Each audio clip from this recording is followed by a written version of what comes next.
Cik Mapatan, atau saya lebih mengenali beliau dan memanggil Cikgu Mapatan. Ya.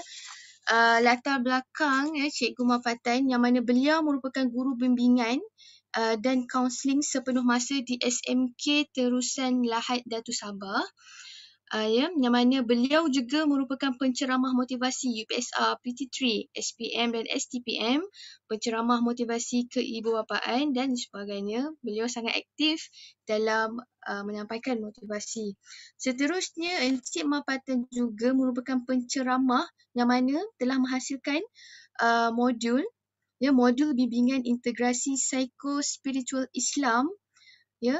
Selain itu, penulisan dalam e-proceeding bully cyber menurut perspektif Islam, ya, dan membentang dalam International Conference on Education, Ethics, Legal, Social Science and Technology tahun 2020. Ya, masih yang sama, tuan-puan boleh lihat di buku program, ya, yang telah dihantar oleh pihak universiti di Telegram, Seminar Kaunseling Tazkiyah Announced dan nombor baru tahun 2021 2.0 kali ini. InsyaAllah. Okay. Encik Mapatan berada di atas talian ke sekarang? Assalamualaikum Encik Mapatan. Alhamdulillah, insyaAllah. Waalaikumsalam warahmatullahi. Alhamdulillah. Suara jelas ya Pak? Alhamdulillah, baik. Ya. Cik Mapatan boleh dengar suara saya ke? Dengar, alhamdulillah jelas.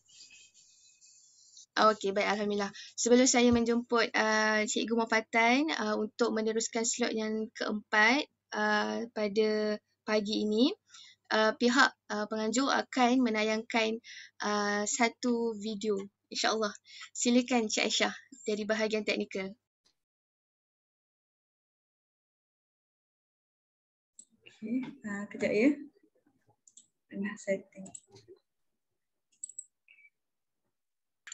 Baik, tak ada masalah.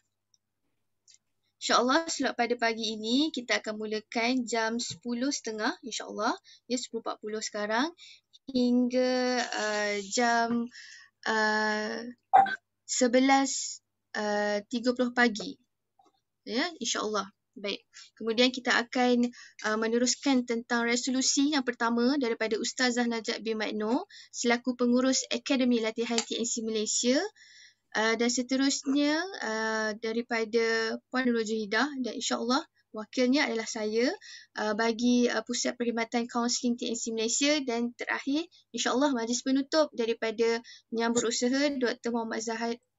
Muhammad Zaharin bin Muhammad Zahir, pengasas integrasi teori kaunseling spiritual Malaysia.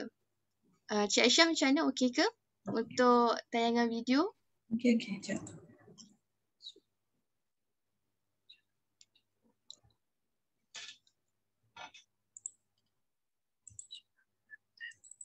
Okay, sekali lagi, jika ada sebarang persoalan untuk slot yang seterusnya, slot yang keempat ini boleh kemukakan di bahagian ruangan chat, ya, ataupun setelah selesai slot yang keempat oleh Cikgu Mapatan, boleh juga open mic dan video untuk ajukan soalan secara terus kepada Cikgu Mapatan Bisudin. Ya, insyaAllah manfaatkan dengan masa yang ada, dengan ruang yang ada. InsyaAllah. Okay.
Baik,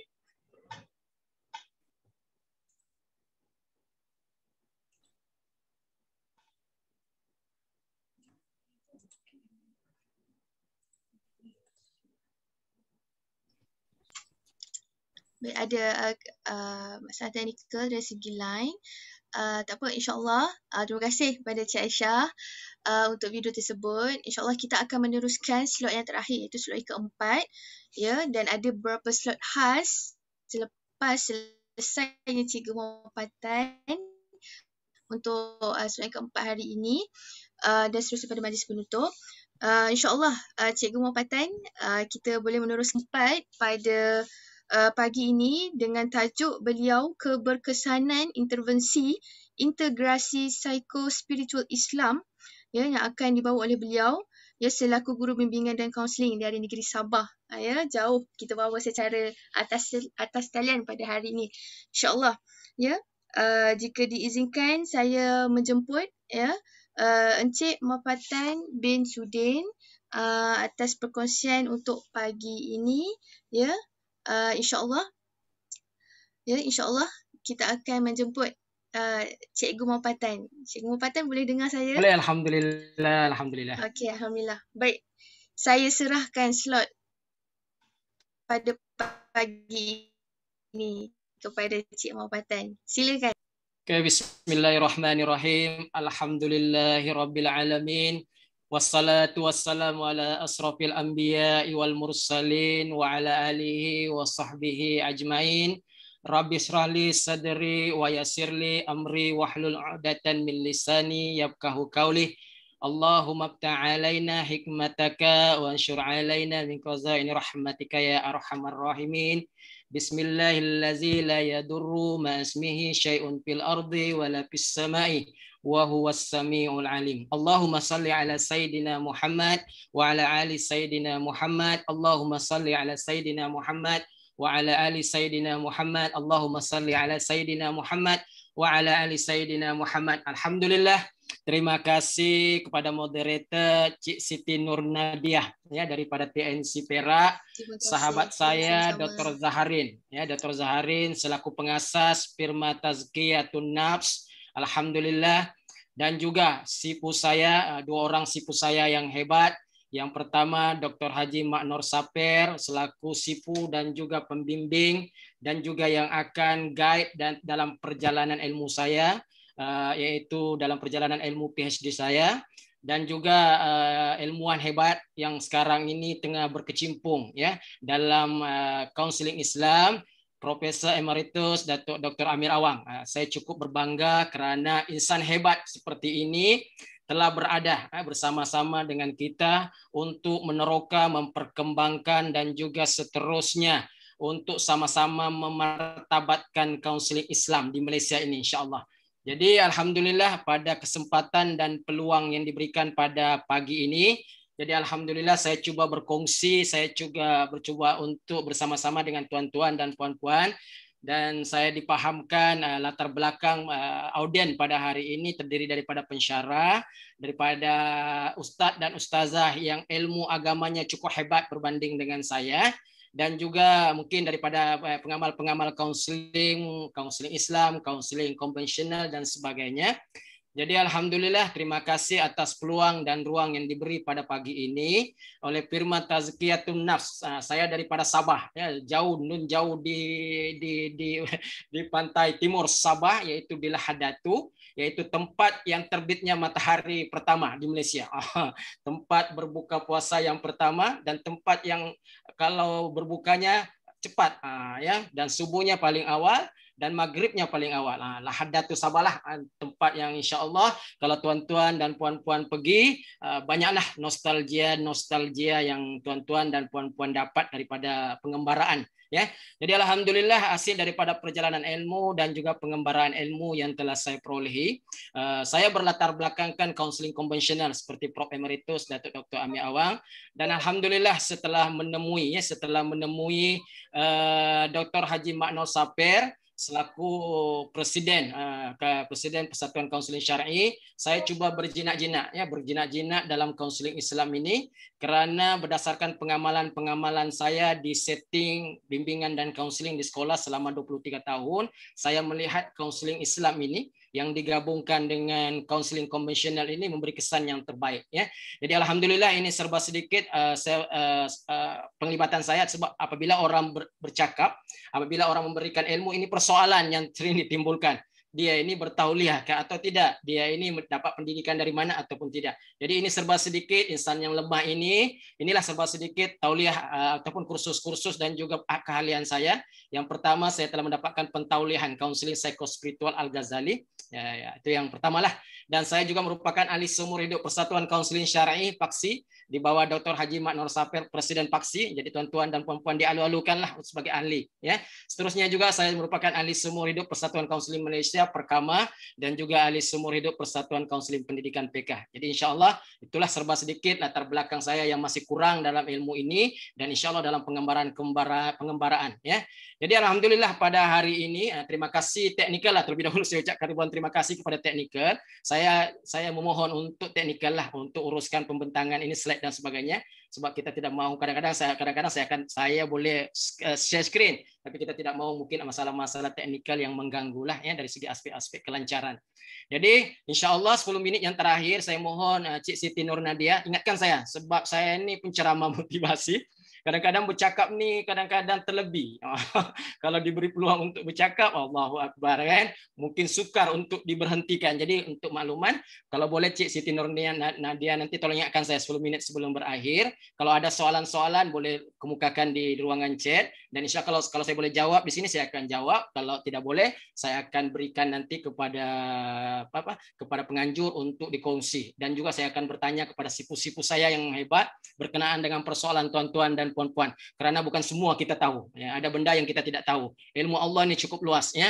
Kalau ibarat kalau kita pergi ke laut, kita celupkan tangan kita ke laut, kita ambil setitis air daripada tangan kita itulah ilmu kita berbanding ilmu Allah yang sangat luas. Jadi kepakaran kita, ilmu kita tidak banyak. Jadi kita perlu rujuk dengan ilmuwan-ilmuwan yang terbilang. Jadi apabila membincangkan integrasi psikospiritual Islam, jadi dia ada 3 terma dalam psikospiritual Islam. Yang pertama psycho ataupun psikologi, yang kedua terma yang kedua spiritual, dan yang ketiga Islam, ya. Jadi ketiga-tiga komponen psikospiritual ini atau psikologi, spiritual dan Islam ini, insya-Allah, ya, dalam pembentangan ini saya akan coba bantu tuan-tuan, saya akan coba berkongsi tuan-tuan berkenaan dengan keberkesanan. Jadi apabila menyebutkan berkenaan dengan integrasi, ya, mau tidak mau selaku pengamal kaunseling, ya, yang mendapat pendidikan di Universiti Pendidikan ataupun di Universiti Kebangsaan Malaysia, di universiti kita diajar berkenaan dengan teori kaunseling konvensional, ya. Dalam ilmuwan-ilmuwan sekarang, ilmuwan kaunseling seperti Pro Emeritus, Dr. Amir Awang, Dr. Haji Mak Nur Saper, Dr. Zaharin dan sebagainya, pengamal-pengamal kaunseling mendapat ilmu berkenaan dengan counseling, teori counseling konvensional, model counseling konvensional dan sebagainya. Jadi apabila kita sebut integrasi, ya, jadi kita coba integrasikan di antara ilmu psikologi, ilmu spiritual dan ilmu Islam itu sendiri ke dalam ya psikospiritual Islam. Jadi kita ada tiga konsep ataupun model untuk integrasi ini, ya. Sebab apabila kita sebut berkenaan dengan integrasi ini, dia ada 3 model. Model yang pertama modifikasi ataupun modification, yaitu proses counseling yang konvensional seperti REBT, CBT, psychoanalysis dan sebagainya. Kita buat sentuhan dan penyesuaian tersebut berdasarkan kepada pendekatan Islam. Ya, proses-proses dalam counseling konvensional itu kita buat sentuhan. Mungkin di awalnya kita boleh dari segi pemulaan kita mulakan dengan awal Bismillahirrahmanirrahim, dengan awal Al-Fatihah dan sebagainya. Itu sentuhan-sentuhan ataupun pendekatan-pendekatan Islam dalam konvensional. Teori yang kita guna teori konvensional, namun sentuhan-sentuhan ataupun pendekatan-pendekatan kita gunakan pendekatan Islam. Ya, ini saya petik daripada Nur Azlina dan Nur Syakirah 2017. Dan seterusnya model integrasi, macam seperti yang kita lakukan sekarang, termasuk dalam kajian saya menggunakan model integrasi, yaitu menggunakan teknik-teknik counseling konvensional dan juga menggabungkannya dengan pendekatan Islam dalam counseling. Jadi sebelum saya meneruskan, harap pahamlah saya punya bahasa ini. Kadang-kadang orang cakap cikgu ni Indonesia kan? Sebab kadang-kadang bahasa itu kan, sebab sudah diasimilasikan dengan Sabah ni dekat dengan Indonesia. Jadi benda-benda begitu kadang-kadang bahasa itu mencerminkan kadang-kadang tempat tu ya. Yang seterusnya model tradisional ya. Model yang ini sering digunakan oleh pakar-pakar kaunselor yang berada di Jakim, di Jahins dan sebagainya ya, yang menggunakan pendekatan model counseling yang diambil daripada Al-Quran dan As-Sunnah serta tokoh-tokoh cendekiawan Islam ya, seperti Al-Ghazali, Ibnu Al-Miskawi, Abdul Qadir Al-Jalani dan banyak lagi lah ya, tokoh-tokoh Islam ya. Oke, seterusnya insyaallah. Jadi itu 3 konsep lah berkenaan dengan integrasi psikospiritual Islam. Oke, seterusnya insyaallah. Oke, jadi apabila kita memetik sejarah integrasi psikospiritual ini berkenaan dengan perkara ini, dia tidak secara menyeluruh ya, dia tidak secara menyeluruh karena saya tidak memetik pakar-pakar dari barat. Kalau kita tengok Carl Jung yang telah memetik berdasarkan kepada pendekatan religius ataupun pendekatan agama mereka ya. Jadi kalau kita melihat ini bukan secara menyeluruh, ini saya ambil beberapa orang sahaja.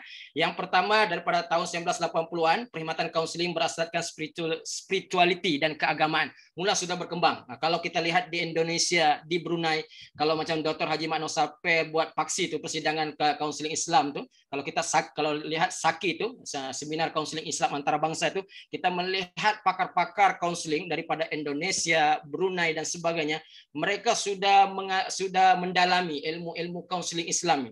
Ada model, ada modul dan sebagainya. Jadi di Malaysia ini perkhidmatan ini kalau kita lihat mula berkembang pada tahun 1980-an lah. Dan kemudian kalau kita melihat model Al-Ghazali ini, biasa macam Dr. Haji Makno Saper dalam kajian beliau dan Dr. Muhammad Zahrin merujuk kepada Salasiah lah yang telah memperkenalkan model ya, model kaunseling Al-Ghazali berdasarkan tazkiyatun nafs dalam kajian beliau itu dakwah al-irsyad al-nafsi, itu menurut Al-Ghazali. Kemudian Makno Saper berdasarkan model telah dihasilkan oleh Salasiah pada tahun 2008 dan kemudian dikembangkan ya menjadi modul dalam kajian Dr. Haji Makno Saper dalam pembinaan modul tazkiyatun nafs ya. Model kemudian dikembangkan kepada modul dan seterusnya Muhammad Tajuddin Ninggal dan Nur Azdiana Umar 2020 telah menekankan bahwa teori kaunseling psikospiritual Al-Ghazali satu pendekatan alternatif ya dalam intervensi kaunseling. Kalau kita lihat pembentangan pada hari kemarin Prof Emeritus Dr. Amir Awang bahwa kaunseling konvensional ini kita tidak nafikan dari segi dia punya keberkesanan, tapi dia hanya sebagai man-made ataupun hanya bersifat dunia saja. Ya, apabila kita membincangkan pemikiran, dia sampai ke peringkat dunia saja ya, tidak ada sampai ke peringkat ukhrawi ya. Dan seterusnya dikembangkan. Apabila memetik berkenaan dengan integrasi ini, pengasas firman ini sendiri, yaitu Dr. Zaharin telah memperkembangkanlah dalam kajian beliau, yaitu integrasi di antara teori konvensional REBT dan juga diintegrasikan dengan tazkiyatun nafs. Itu sejarah ringkas lah. Ini bukan secara menyeluruh, tapi saya petik beberapa secara ringkas lah sebab masa yang diberi hanya 1 jam. Jadi saya petik tidak memetik secara menyeluruh ya, berdasarkan tahun-tahun kronologi tahunan insyaallah. Jadi seterusnya.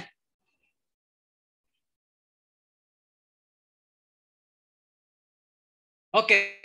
Jadi apabila kita menyatakan bahwa teori konvensional digabungkan dengan integrasi dalam kajian saya tuan-tuan dan puan-puan, para ilmuwan sekalian, saya mengkaji berkenaan dengan kesan ya, kesan integrasi menggunakan CBT ataupun cognitive behavioral therapy ya, dan juga menggabungkan dengan integrasi dengan psikospiritual Islam. Saya melihat bahwa integrasi ini boleh membantu kepada pencegahan buli cyber. Itu kajian saya, namun kajian saya belum sampai ke peringkat akhir sebab PKP pada ketika ini COVID-19 yang menghadkan kajian saya seterusnya lah ke peringkat seterusnya.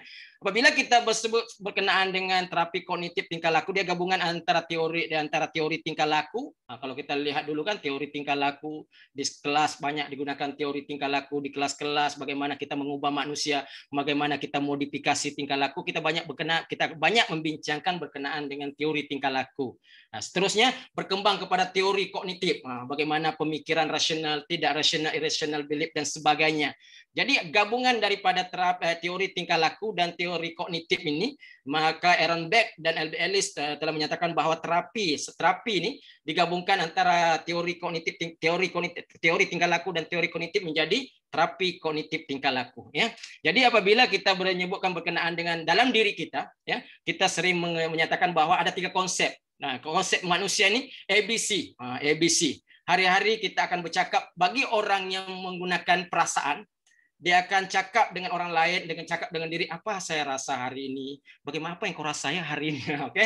Apa yang Anda rasa hari ini, oke? Orang yang menggunakan perasaan lah banyak, biasa wanita-wanita lah ya, menggunakan perasaan, apa yang dia rasa, bagaimana kita rasa hari ini dalam menghadapi COVID-nya, bagaimana kita rasa, dan bagaimana perasaan kita menghadapi COVID dan sebagainya, oke? Seterusnya dibincangkan juga dari segi B ini behavior, tingkah laku, ya, bagaimana kita berhadapan dengan COVID-19, bagaimana tingkah laku kita lari dengan keadaan tersebut, kita kurung diri dalam rumah, kita mengambil tindakan-tindakan untuk kita ketahanan diri, kita mengambil modifikasi tingkah laku kita dengan benda-benda lain, dengan baca Al-Quran dan sebagainya. Itu dari segi behavior lah.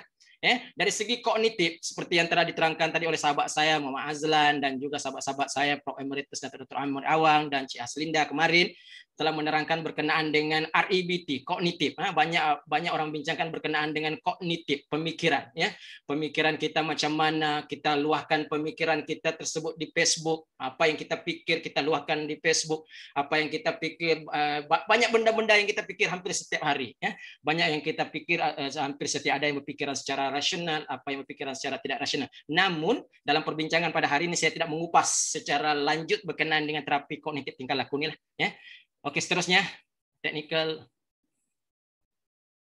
Kalau laju mohon beritahulah ya, sebab saya kadang-kadang ini shock sendiri. Kadang-kadang penceramah ini shock sendiri. Jadi kalau kadang-kadang shock sendiri ini bahaya ya. Kita tidak tahu audiens ini terima ataupun tidak. Jadi kita perlukan benda-benda feedback dari segi itulah ya. Oke, psikospiritual Islam seperti yang saya maklumkan tadi ada 3 komponen lah dari segi psikologi, komponen spiritual dan komponen Islam. Jadi apabila kita sebut berkenaan dengan psikospiritual Islam, 3 komponen. Komponen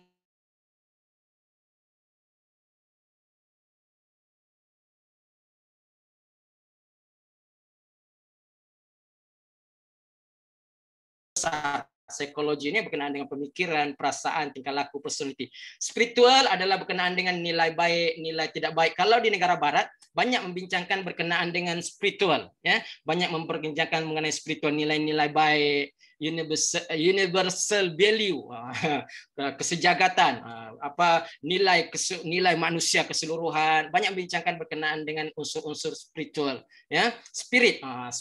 Namun dalam perbincangan kita pada hari ini kita mengingatkan bahwa psikospiritual Islam. Tadi seorang sahabat kita yaitu saudara Muhammad Azlan menerangkan 4 komponen. Tadi diberi pandangan ada 1 komponen lagi yaitu jasad.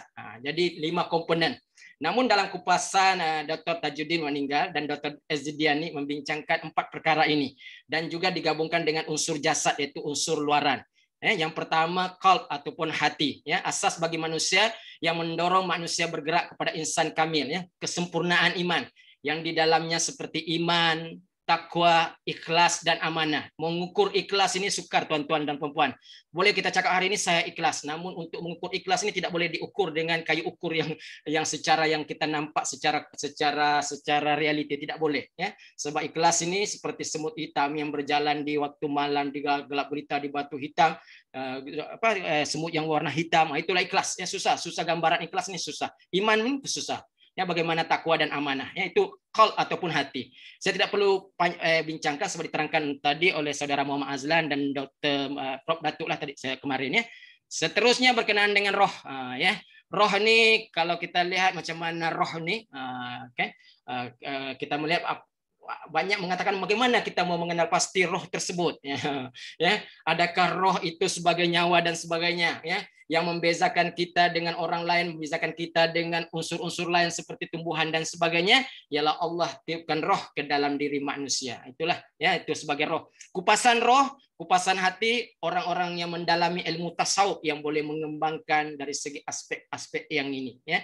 Yang seterusnya berkenaan dengan nafs ataupun nafsu ya. Ada aspek nafsu adalah jiwa, nafsu itu sendiri dalam banyak pendefinisian. Al-Ghazali pun mendefinisikan nafsu ini dengan beberapa perkara. Dan juga dari segi definisi secara luaran pun orang mendefinisikan nafsu itu dengan berbagai bentuk ya. Dan yang seterusnya akal ataupun pemikiran. Akal letaknya di atas ya. Letaknya di atas akal. Bagaimana kita melihat akal ini? Kalau kadang-kadang saya melihat bahwa akal ini letak yang membezakan di antara binatang dan manusia ada di dalam ini ya, akal. Ya, manusia mampu berpikir. Namun pemikiran manusia ini kalau tidak dipandukan berdasarkan Islam, dia akan berpikir benda-benda yang sampai ke peringkat orang cakap dia akan berpikir benda-benda yang menyebabkan dia sakit dari segi mental dia ataupun akal dia. Jadi Islam memandu keempat perkara ini dan juga bagaimana jasad ini dibantu oleh Islam. Oke, jadi seterusnya lah. Sebab fokus perbincangan saya pada hari ini berkenaan dengan keberkesanan insya-Allah. Insya-Allah dan ikut seterusnya. Oke, ini pendekatan kaunseling Al-Ghazali. Banyak lagi ya. Saya petik beberapa lagi. Yang pertama, al-irsyad, keyakinan dan kebenaran.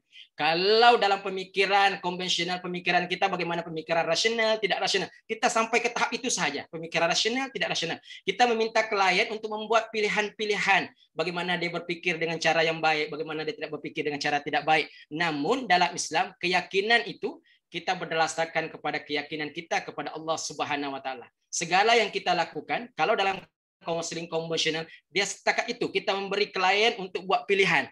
Pilihan-pilihan yang dibuat oleh klien tersebut adalah berdasarkan kepada apa yang dia lihat, apa yang dia pikir dan sebagainya. Dan konselor hanya membantu. Namun dalam konseling pendekatan konseling Al-Ghazali ini, kita konselor meletakkan keyakinan dan juga klien meletakkan keyakinan apa yang dilakukan sepanjang sesi tersebut. Kita meletakkan bahwa keyakinan kita yang paling utama ialah keyakinan kepada Allah Subhanahu wa taala. Itu yang paling penting lah ya. Yang seterusnya bil hikmah ya, cara berhikmah kita menyampaikan sesuatu nasihat yang baik, tazkirah, ingat mengingati, mungkin hari ini pun kita boleh golongkan sebagai tazkirah. Kedua, contoh yang baik, qiyadah, sifat-sifat kepimpinan. Itu dikupas dalam pendekatan kaunseling Al-Ghazali insyaallah. Jadi seterusnya. Oke, ini dari segi fasa-fasa kaunseling Al-Ghazali. Yang pertama penstrukturan dan membina, bukan membina ya, membina hubungan terapeutik ya. Dalam kaunseling biasa konvensional kita memulakan dengan penstrukturan dari segi masa, matlamat konseling dan juga masa yang kita gunakan, apa yang klien perlu lakukan, apa yang konselor perlu lakukan. Namun dari segi Islam, penstrukturan dan membina hubungan ini biasa kita mulakan dengan umul kitab Al-Fatihah, memberi salam dan sebagainya. Kita meletakkan bahwa kita hanya berusaha yang menentukan segala-galanya Allah Subhanahu wa taala. Kita mohon petunjuk daripada Allah Subhanahu wa taala, konselor mohon petunjuk daripada Allah Subhanahu wa taala, klien mohon petunjuk daripada Allah Subhanahu wa taala. Sebelum ke setting counseling, kaunselor kena mohon kepada Allah untuk diberikan petunjuk bagaimana untuk membantu manusia tersebut ya. Jadi penyerahan diri kepada Allah Subhanahu wa taala ya. Dan dalam membina hubungan ini juga ada konsep dari segi bagaimana kita membina hubungan tersebut di antara laki dan perempuan dan sebagainya, bagaimana kontak mata dan sebagainya, bagaimana kedudukan kita antara kaunselor dan juga klien. Seterusnya, mengenal diri dan juga penerokaan masalah dari segi ma'rifatun nafs, kita mengenali kekuatan, kelemahan manusia, bagaimana kita mengenali sifat-sifat seorang manusia tersebut, itu dalam penerokaan. Namun saya tidak mengupas perkara ini ya. Yang seterusnya mengenal pasti punca masalah penyakit-penyakit hati, takhalli ya. Di sini kita mujahadah ya. Mujahadah kita mengenal pasti. Setelah kita mengenali diri, mungkin dari segi pemikiran dia, bagaimana perasaan dia, bagaimana dia berpikir, bagaimana dia bertingkah laku dan sebagainya. Poin utama dalam kaunseling Al-Ghazali ini dengan melihat hati. Nah, dalam diri manusia ada sekumpal daging. Ya telah Tuan Azlan tadi beritahu tadi sebentar tadi ya. Jadi perkara paling asas kita kena melihat kepada hati ya. Kalau di jalan raya bukan kita cakap berpikir-pikir atau berotak-otak di jalan raya. Dia cakap berhati-hati di jalan raya. Semua sebut hati, hati mati, hati, semua sebut tentang hati. Nah, jadi kita melihat kepada hati. Takhalli ini mujahadah, kita melihat segala perlakuan kita, bagaimana kita berpikir, bagaimana kita berperasaan, bagaimana kita bertingkah laku, kita melihat kepada hati. Karena poin segala-galanya terletak pada hati, ya, terletak pada hati. Seterusnya pelaksanaan dan memberi penawar yang sesuai tahalli. Setelah kita melihat penyakit-penyakit hati, kita memberikan penawar-penawar tertentu. Nanti saya akan huraikan di dalam intervensi berdasarkan kepada kajian-kajian dan juga sekolah-sekolah yang telah mengkaji berkenaan dengan keberkesanan intervensi counseling psikospiritual ini. Ya. Seterusnya penilaian dan penamatan hasil daripada keseluruhan ialah kebahagiaan di dunia dan di akhirat. Itu yang paling utama. Dalam counseling konvensional, kebahagiaan di dunia. Are you okay today? Saya okay, you okay. Okay? Terus cakap. Jadi paling penting kebahagiaan di dunia dan di akhirat. Matlamat akhir manusia adalah kebahagiaan di dunia dan di akhirat. Itu yang paling pentinglah dalam matlamat sesi counseling. Seterusnya. InsyaAllah. Kasih teknikal ya. Oke, saya terus kepada keberkesanan intervensi psikospiritual Islam. Apabila orang menyebut berkenaan dengan psikospiritual Islam atau tazkiyatun nafs, berkesankah psikospiritual, berkesankah tazkiyatun nafs ini, berkesankah konseling Islam ini? Apa bukti? Orang cakap apa bukti? Apa rasional, apa hujah untuk kita berhujah bahwa konseling Islam ini suatu benda yang paling ideal, paling penting untuk kita terapkan dalam perkhidmatan bimbingan dan konseling. Ini hujah-hujah kita berdasarkan kepada bukan cakap-cakap kosong, namun berdasarkan kepada kajian-kajian secara empirikal lah. Kajian-kajian yang telah dibuktikan berdasarkan empirikal di setting dan sebagainya. Ya. Saya memetik ada 11. Ada 11. Izinkan saya lah untuk memetik. Namun apa yang saya beritahu ini saya tidak terangkan secara lebih lanjut.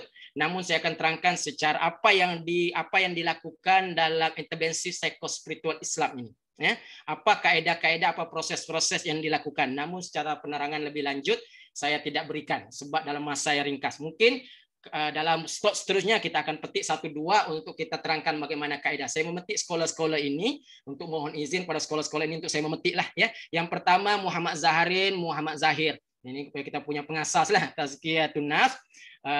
Baru lagi tahun 2020 telah memperkenalkan integrasi REBT Tazkiyatun Nafs untuk meningkatkan motivasi, kecerdasan emosi, ya, dan juga resiliensi ataupun ketahanan. Jadi kajian beliau terhadap 60 pelajar diploma tahfiz Al-Qiraat semester 4 Darul Quran telah memperkenalkan, telah menggabungkan, telah mengintegrasikan antara REBT yang dikenali sebagai A, B, C, D, E, F. Apa dia A, apa dia B, apa dia C, apa dia D, apa dia E, apa dia F. Tuan-tuan, kalau saya perlu terangkan, saya terangkan. Ya.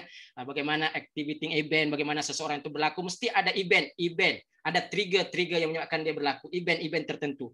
Seterusnya bagaimana dia belief sistem dia, bagaimana sistem dia punya kepercayaan, bagaimana dia punya macam mana dia punya kesan terhadap kepercayaan tersebut.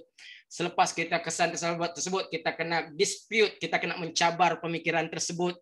Lepas itu kita menilai balik kepercayaan tersebut, evaluate, lepas itu kita follow up dan sebagainya. Dan diintegrasikan dengan 5 komponen tersebut, yaitu ma'rifatun nafs, tahalli, muhasabah, dan asadah. Diintegrasikan. Bagaimana ABC tersebut, kita melihat bahwa ABC tersebut ditekankan dalam Islam counseling psikospiritual, dalam counseling tazkiyatun nafs, bagaimana ma'rifatun nafs, bagaimana kita mengenali manusia. Kita perlu kenal dahulu manusia tersebut. Ya. Seterusnya kita kenal bagaimana tahalli ataupun takhalli, kita dispute manusia tersebut, kita dispute klien tersebut, kita melihat kepada unsur-unsur hati dan sebagainya. Ya. Itu dari segi Dr. Muhammad Zahir. Dalam kajian beliau mampu, ya saya tekankan, keberkesanan intervensi psikospiritual Islam menggunakan integrasi REBT Tazkiyatun Nafs mampu meningkatkan 3 elemen tersebut. Jadi itu yang pertama lah. Kalau berhujah di mahkamah kan, kalau berhujah di parlimen itulah. Ya itu hujah pertama, boleh saya katakanlah. Hujah kedua, sipu saya sendiri Dr. Haji Ma'nur Saper telah membina modul Tazkiyatun Nafs berdasarkan model Salasia 2008. Ya, dalam kajian Dr. Haji Ma'nur Saper, saya punya pensyarah ini menekankan kepada pembinaan kepada mengenal pasti religiosity dan juga resiliensi. Ini 2 lah aspek yang telah diberi penekanan dan juga telah membina modul. Asas kepada modul telah dibina yaitu dengan memperkenalkan 5 konsep, yaitu yang pertama ma'rifatun nafs. Dalam modul tersebut berdasarkan aktiviti yang ada dalam modul. Seterusnya takhalli, bagaimana untuk mujahadah ini telah diterangkan dalam aktiviti yang telah diterangkan dalam modul. tahalli, bagaimana untuk merawat riyadhah an-nafs, bagaimana untuk merawat jiwa, diterangkan dalam aktiviti-aktiviti dalam riyadhah tersebut. Seterusnya muhasabah diterangkan juga melalui aktiviti-aktiviti dalam modul. Seterusnya as-sa'adah diterangkan dalam aktiviti-aktiviti dalam modul. Jadi dari segi modul telah ada asas. Di Malaysia telah ada asas, yaitu dengan rujukan kita, yaitu Mak Nur Saper lah, Dr. Haji Mak Nur Saper. Itu hujah saya yang kedua. Hujah saya yang kedua ya. Hujah saya yang ketiga berkenaan dengan orang cakap hanya boleh merawat itu sahajakah? Namun tuan-tuan dan puan-puan, Islam ini boleh merawat semua penyakit. Islam ini boleh merawat semua segala masalah manusia. Ya. Al-Quran diturunkan untuk merawat segala masalah manusia. Jawaban kepada masalah manusia ada di dalam Al-Quran. Ya. Jadi yang seterusnya berkenaan dengan hujah kita yang ketiga, keberkesanan intervensi psikospiritual Islam, yaitu salah satu kajian oleh Muhammad Rusdan, Muhammad Jalani, integrasi terapi psikospiritual Islam terhadap rawatan dan rehabilitasi berasaskan community untuk rawatan penagih dadah. Islam telah menetapkan bahwa ini kaedah untuk penagih dadah, ya, dengan menekankan bahwa konsep aplikasi taubah, ya, bagaimana seorang penagih dadah itu diajar, dipimpin dan sebagainya untuk aplikasi dari segi aplikasi taubat terpimpin yang dalam taubat terpimpin tersebut, dalam taubah terpimpin tersebut adalah aktivitas seperti mandi taubat, terapi salat dan sebagainya. Yang kedua berkenaan dengan aplikasi penyucian jiwa dan nafsu, tazkiyatun nafs, yaitu seperti terapi zikir, terapi selawat, terapi ibadat. Seterusnya aplikasi penyerahan diri kepada Allah, mengenali sifat Allah, Asmaul Husna. Kita sebut sifat-sifat Allah, 99 sifat Allah, Asmaul Husna. Hari-hari kita sebut, ya. Seterusnya aplikasi mengenal hakikat diri dan arti kehidupan, prinsip asas kejadian manusia. Kenapa Allah jadikan? Kenapa kita perlu kenapa, apa tujuan kita berada di dunia? Apa kita akan lakukan selepas hidup di dunia dan sebagainya.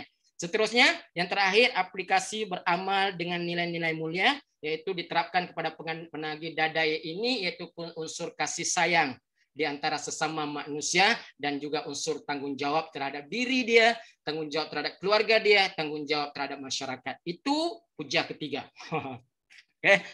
Seterusnya hujah yang keempat, bagaimana terapi psikospiritual Islam ini, tazkiyatun nafs, kenapa kita perlu pertahankan, kenapa kita perlu berhujah bahwa terapi tazkiyatun nafs, intervensi tazkiyatun nafs ini adalah satu benda yang paling ideal dilaksanakan di Malaysia.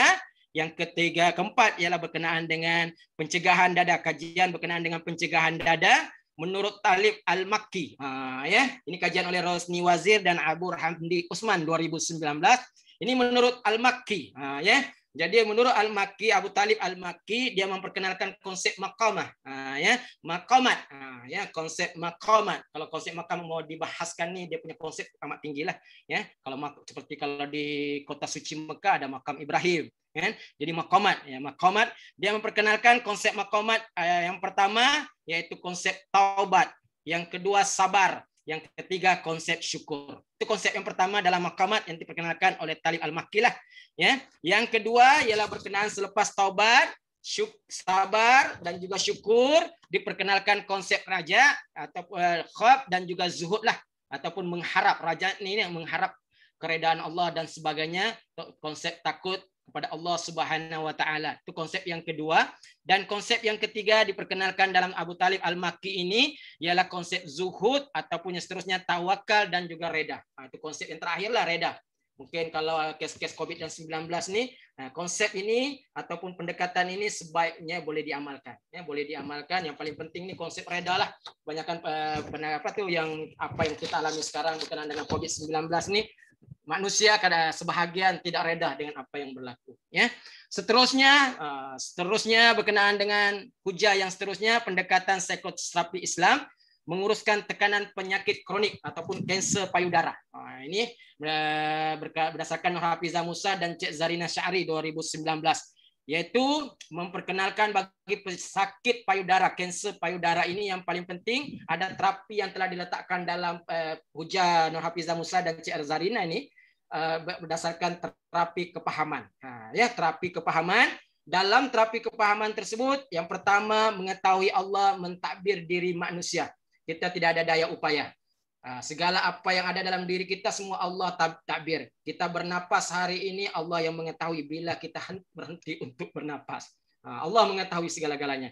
Yang kedua, mengetahui diri jahil karena suka mengikuti hawa nafsu.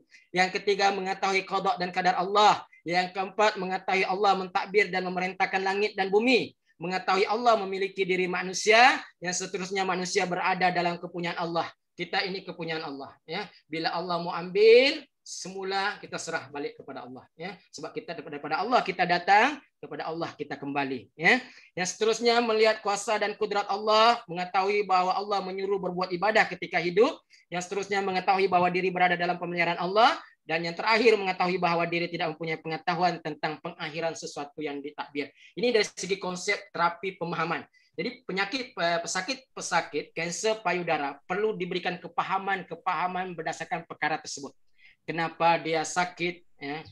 Sakit itu datangnya daripada mana? Kepahaman macam mana bahwa penyakit tersebut adalah kerana apa yang Allah mahu uji dia dan sebagainya. Jadi kepahaman ini. Ya. Oke, itu terapi. Ya, dari segi terapi kepahaman. Seterusnya berkenaan dengan mangsa banjir ataupun kita boleh kaitkan sekarang dengan COVID-19 lah. Ya, berkenaan dengan COVID-19. Yang seterusnya berkenaan dengan bangsa banjir, yaitu pembinaan daya tahan. Pembinaan daya, konsep tazkiyatun nafs yang kita terapkan di sini, yaitu pembinaan daya tahan. Yang pertama yaitu pandangan hidup yang positif. Ini boleh kita kaitkan dengan mangsa ataupun pesakit COVID-19. Apa pandangan dia terhadap hidup ini? Ya.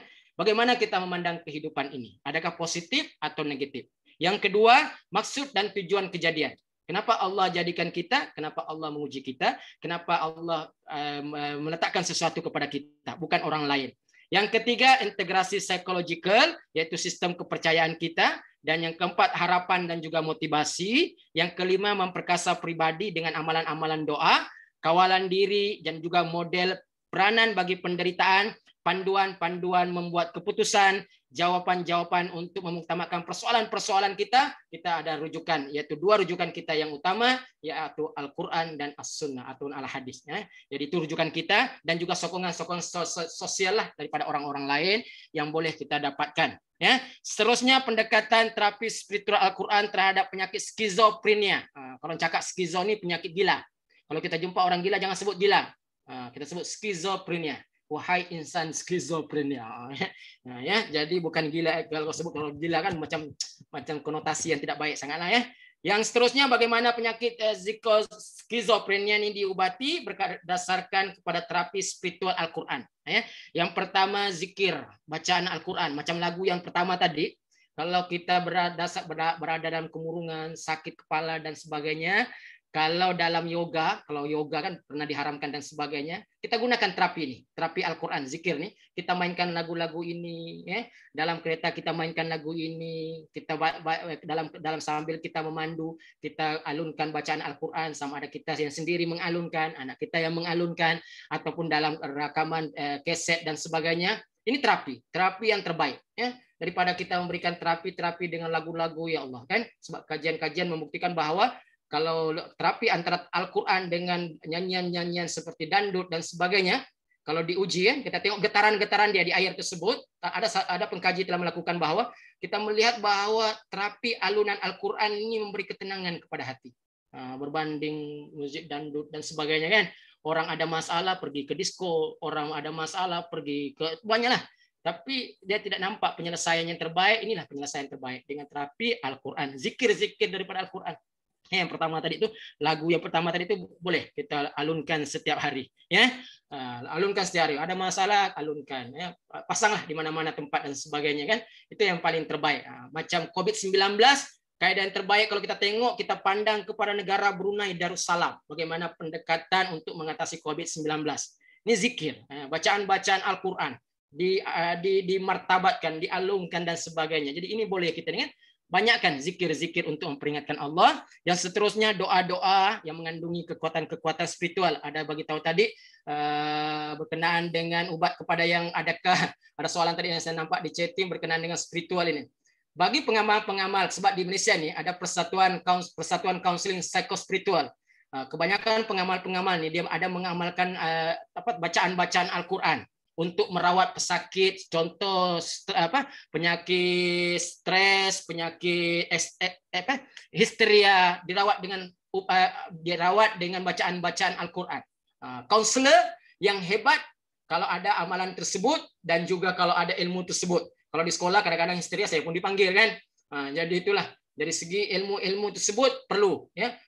Selain kita ada ilmu-ilmu dari segi ilmu counseling konvensional, ilmu counseling Islam, rawatan-rawatan psikospiritual, ubat-ubat ataupun bacaan-bacaan tertentu. Boleh kita gabungkan dalam tuh. Tiba-tiba dia histeria, kita gunakanlah pendekatan, kita tamatkan sesi, kita adakan perawatan yang seterusnya. Tidak boleh teruskan sesi. Orang histeria akan kita teruskan sesi. Apa kabar Anda hari ini? Masa hari ini kita ambil. Tidak boleh kan? Itu dari segi ini ya. Dari segi itu membaca surah-surah Asy-Syifa banyak di dalam Al-Qur'an, surah-surah Asy-Syifa banyak ya. Yang seterusnya terapi Al-Qur'an ya. Allah menyebut Al-Qur'an sebagai mau'izah, nasihat, syifa, penyembuh, huda, sumber petunjuk dan rahmat bagi orang yang beriman. Jadi Al-Qur'an. Baliklah kepada Al-Qur'an. Segala masalah manusia balik kepada Al-Qur'an. Jangan cari petunjuk lain. Saya tidak mau sebutlah petunjuk macam mana kan. Jangan berkiblatkan kepada lain lah. Balik kepada Al-Qur'an. Balik kepada Al-Qur'an, segala manusia ada di dalam Al-Qur'an. Penyelesaian masalah manusia ada dalam Al-Qur'an. Ubat kepada masalah manusia ada di dalam Al-Qur'an. Ya. Yang seterusnya mungkin yang terakhir pengurusan tekanan menurut perspektif Al-Ghazali dan Ahdi Wali menekankan berkenaan dengan konsep solat, khusyuk dalam solat. Ini pernah saya lakukan di sekolah berkenaan dengan pelajar yang tidak pernah solat ataupun yang masalah keluarga. Saya menggunakan terapi solat dalam aktiviti tersebutlah. Bagaimana peringkat pertama, peringkat yang kedua tidak pernah sembayang. Pelajar ini tidak pernah sembayang seumur hidup. Sudah 17 tahun tidak pernah sembayang. Ya, kalau di Sabah mungkin Anda jumpalah perkara-perkara sedemikian rupa. Tidak pernah sembayang. Dia sembayang sembahyang raya dan sholat Jumat 5 waktu tidak sembayang. 17 tahun sudah hidup tidak sembayang. Ya, jadi pendekatan daripada macam mana dia berwudu, terapi wudu, bagaimana kita perkenalkanlah benda-benda terapi-terapi tersebut. Macam mana terapi daripada peringkat awal, macam mana dia berwudu dan sebagainya, macam mana dia berdiri, macam mana dia angkat, macam mana keadaan tempat, dan kita beri penerapan perkara-perkara sedemikian rupa. Ya. Dan yang terakhir berkenaan dengan Islamic Counseling Wellbeing ataupun kesejahteraan manusia berkenaan dengan counseling Islam yang menekankan berkenaan dengan ibadah. Ibadah ini adalah motivasi kita setiap hari. Motivasi kita setiap hari ibadah. Bagaimana kita mau bermotivasi ibadah? Subuh, zuhur, asar, maghrib, dan isya. Bagaimana kita membersihkan daripada peringkat subuh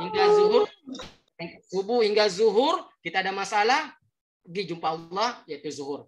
Zuhur sampai dekat sebelum isya, asar ada masalah, jumpa Allah mas asar.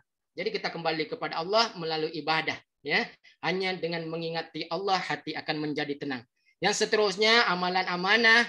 Yang ketiga ikhlas. Dan yang keempat panduan segala-gala dalam kaunseling Islam ini ialah ilmu. Ya, mau terapkan segala-galanya kepada manusia ini penting ilmu. Ya, mau sembahyang kena ada ilmu, mau puasa kena ada ilmu.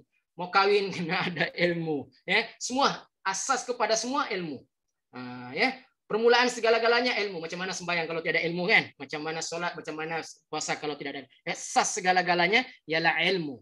Yang keempat hikmah, ya. Jadi saya teruskan kepada persoalan sebelum ini yang oleh Dr. Zaharin lah sebelum ini, bagaimana pendekatan untuk inilah pasangan suami istri lah, ya. Telah di dalam kajian oleh Nur Hikmah dan Nadia Ilyas 2016. Begini, ada beberapa pendekatan untuk pendekatan ke kognitif tingkah laku ini berdasarkan Islam yang untuk merawat bagi pesakit prasangka pasangan suami istri. Ini ya. Yang pertama merasa marah karena suami tidak menjalankan tanggung jawab. Ya. Yang kaidah dia menyerahkan urusan menilai pasangan kepada Allah. Kita tiada kuasa untuk menilai. Kemampuan kita untuk menilai. Mungkin itu sebagai ujian bagi kita kan, ujian sebagai kita. Ya, dan juga melihat kelemahan pasangan adalah pilihan Allah ke atasnya. Ya, apa yang berlaku ke atasnya mungkin sebagai ujian kepada kita.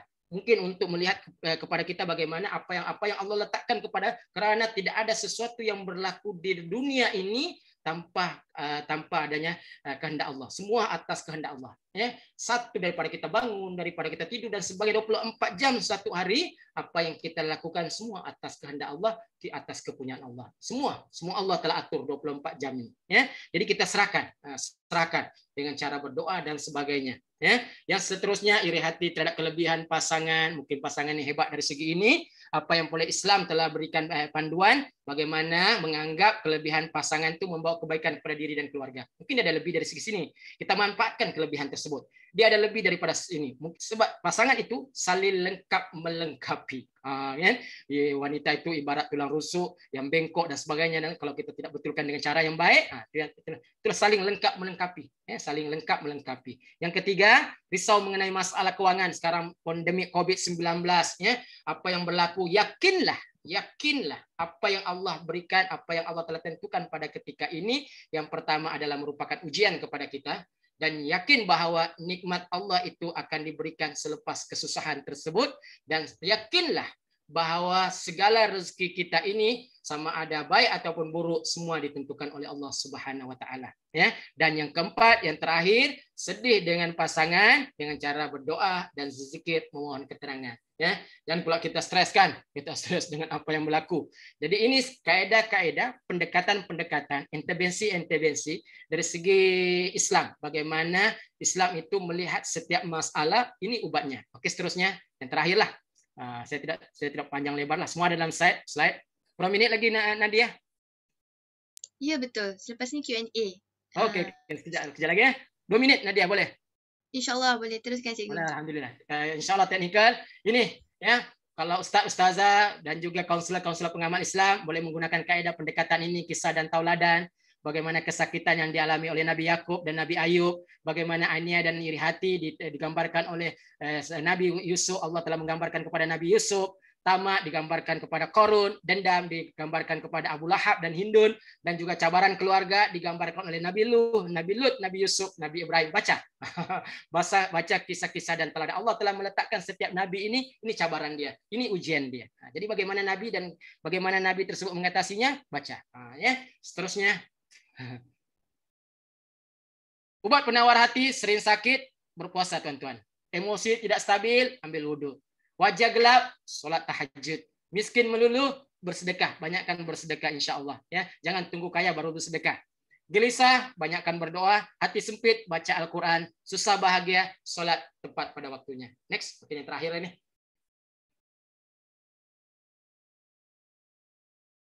Oke, ini obat penawar hati, sedih, surah Taubah ayat 40. Ya. Tertekan orang-orang yang beriman dan tenang tentram hati mereka dengan zikrullah. Tidak dihargai. Semua apa-apa yang berlaku dalam dunia ini, tuan-tuan dan puan-puan, Allah telah gambarkan. Allah telah letakkan di dalam Al-Quran.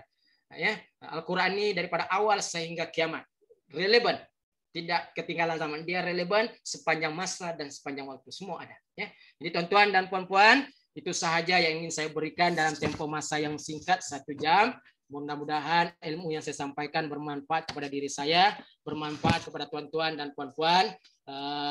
Jadi dari segi amalan-amalan lain, mungkin terapi sholat, terapi wudhu, terapi Al-Fatihah, mungkin ada satu slot khas yang boleh diberikan untuk bagaimana terapi Al-Fatihah itu, bagaimana terapi sholat tersebut, bagaimana terapi sedekah itu diamankan. Jadi perkara-perkara sedemikian perlu ada satu ruang waktulah untuk kita kupas berkenaan dengan perkara-perkara sedemikian.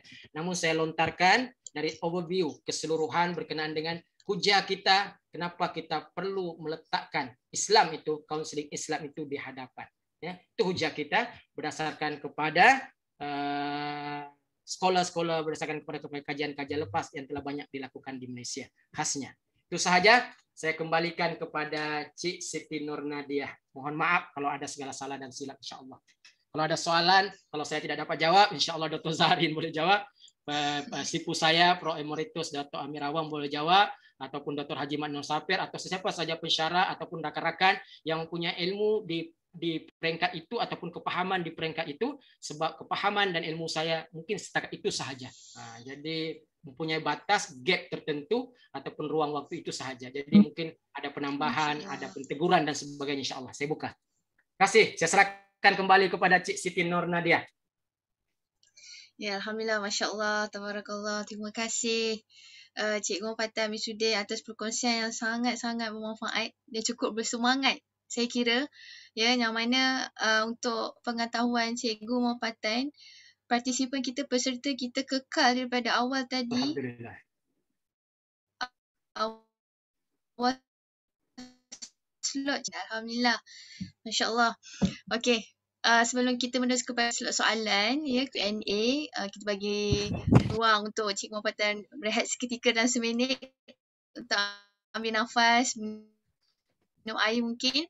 Terima kasih sekali lagi kepada daripada awal seminar kita jalankan semalam 30 bulan dan bersambung pada hari ini 31 Julai, yang mana saya mengucapkan terima kasih kepada Profesor Emeritus Datuk Dr. Amir bin Awang dan juga kepada Cik Haslinda binti Hussein untuk slot yang semalam, dan hari ini Ustaz Muhammad Azlan bin Adnan, Cikgu Muhammad Patan Misudin atas perkongsian yang saya rasa sangat-sangat bermanfaat, Masya Allah. Alhamdulillah dengan perkongsian slide yang ada, Alhamdulillah.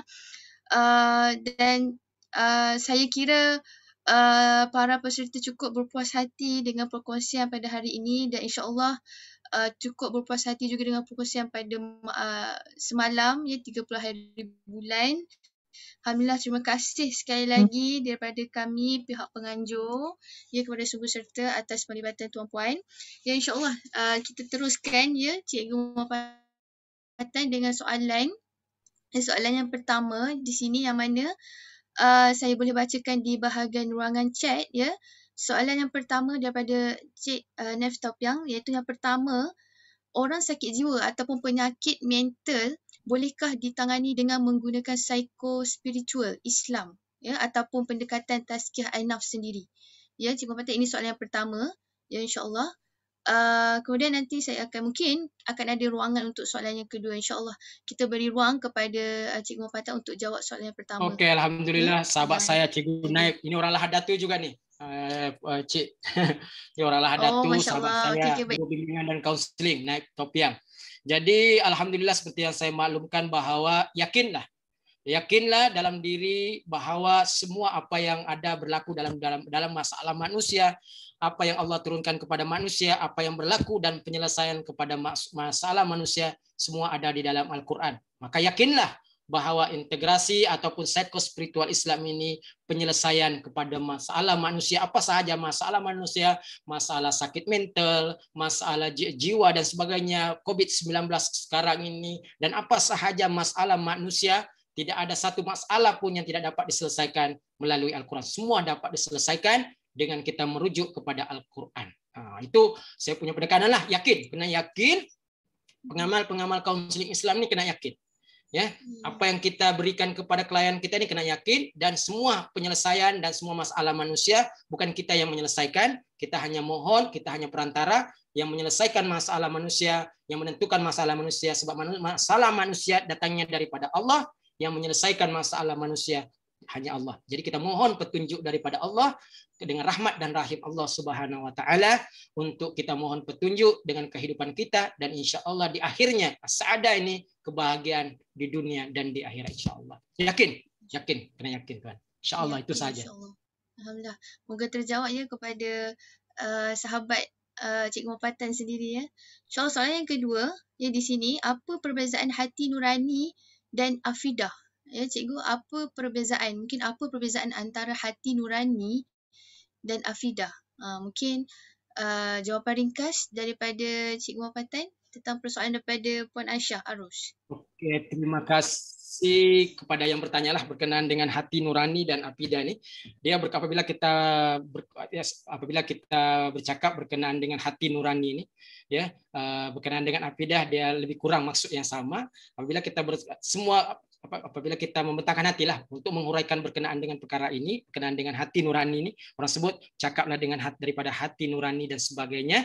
Jadi apabila kita bercakap berkenaan dengan perkara sedemikian rupa dua hati nurani dan afidah tersebut, maka apabila semua konsep tersebut, apabila kita merujuk kepada pembentangan Saudara Azlan sebentar tadi, telah diterangkan di dalam PowerPoint dan penerangan Saudara Azlan sebentar tadi. Jadi hati nurani dan afidah ini dia lebih kurang, dan mungkin nanti akan dijelaskanlah orang yang lebih paham dari segi tasawuf, orang yang paham dari segi ilmu tasawuf inilah Sebab saya dalam proses untuk mendalami, dalam perjalanan pengembaraan.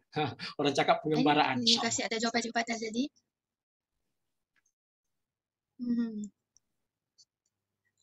Masya Allah, tabarakallah. Ada bahagian ruangan di chat ni juga ada yang berkomen di sini, memberi komen. Mungkin daripada Encik Khairul Syamri, andai kita fahami kaunseling Islam, sebenarnya kita akan lebih termotivasi untuk membantu insan lain. Betul. Ya, dengan lebih baik sebab segala amalan kita akan dihitung oleh Allah Subhanahu Wa Taala. Betul, Cik Khairul. Okey, mungkin soalan yang terakhir daripada peserta kita, bagaimanakah kita mahu menghasilkan perubahan sekiranya celik akal itu tidak berlaku. Ini kebiasaanlah kalau nak melakukan sesi kaunseling perlu ada insight kan kepada, jelas sebagai kaunselor bagi insight pada klien. Jadi untuk persoalan ni bagaimana Cikgu Muhammad Patan? Bagaimana nak menghasilkan perubahan sekiranya celik akal atau insight itu pun tak berlaku sebenarnya? Silakan Cikgu. Alhamdulillah, untuk kaunseling Islam ataupun kaunseling konvensional ni dia adalah merupakan proses, ya. Dia adalah merupakan proses daripada A to Z. Apabila seseorang itu tidak celik akal, ya, ataupun kalau dalam kaunseling Islam macam saudara Azlan beritahu sebentar tadi itu celik hati, ya. Kalau dalam kaunseling konvensional celik akal, bagaimana pemikiran tidak rasional kita rasionalkan untuk membantu manusia kepada celik akal, sebab kita punya pemikiran ini terbatas, tuan-tuan dan perempuan. Pemikiran kita telah terbatas. Allah meletakkan pemikiran kita ini hanya terbatas kepada perkara-perkara tertentu. Untuk memikirkan apa yang berlaku di langit kedua, apa yang berlaku di langit ketiga, apa yang berlaku di langit keempat, apa yang berlaku di tanah yang seterusnya ke bawah dan sebagainya, apa yang berlaku dalam diri kita secara keseluruhan, itu hanya dari segi pengetahuan kepada Allah. Jadi perkara yang pertama, dari segi mungkin kita kaitkan dari segi integrasi, dari segi CBT tersebut ataupun REBT tersebut, untuk mencelik akal seseorang manusia, itu yang saya bagi tahu tadi, itu yang kita perlukan kaunseling Islam. Kerana pemikiran manusia itu kita kena pandu, ya, pandu pemikiran tersebut agar dia meletakkan bahawa kita hanya mampu berpikir dan kita memohon pertolongan daripada Allah untuk memberikan kita hidayah, ya, untuk memberikan kita hidayah. Macam di awal tadi saya berdoa, Rabbis rahli sadri wa yassirli amri wahlul 'uqdatan min lisani yafqahu qauli. Lisan kita bercakap, kita mohon daripada Allah. Apa yang kita pikir, kita mohon kepada Allah. Apa yang kita lakukan, kita mohon kepada Allah. Kita jadikan 24 jam ini, apa yang kita lakukan 24 jam ini adalah ibadah kepada Allah Subhanahu Wa Taala. Jadi kita kena yakin bahawa itu yang saya bagi tahu dalam kaunseling ini, kaunselor tidak perlu, jangan berputus asa. Kerana pengalaman saya ada sampai 20 sesi. Sesi yang pertama sampai sesi yang ke-11 klien tidak bercakap. Sesi yang ke-12 baru klien itu bercakap. Itu ujian bagi kita bagaimana tahap kesabaran kita untuk membantu klien.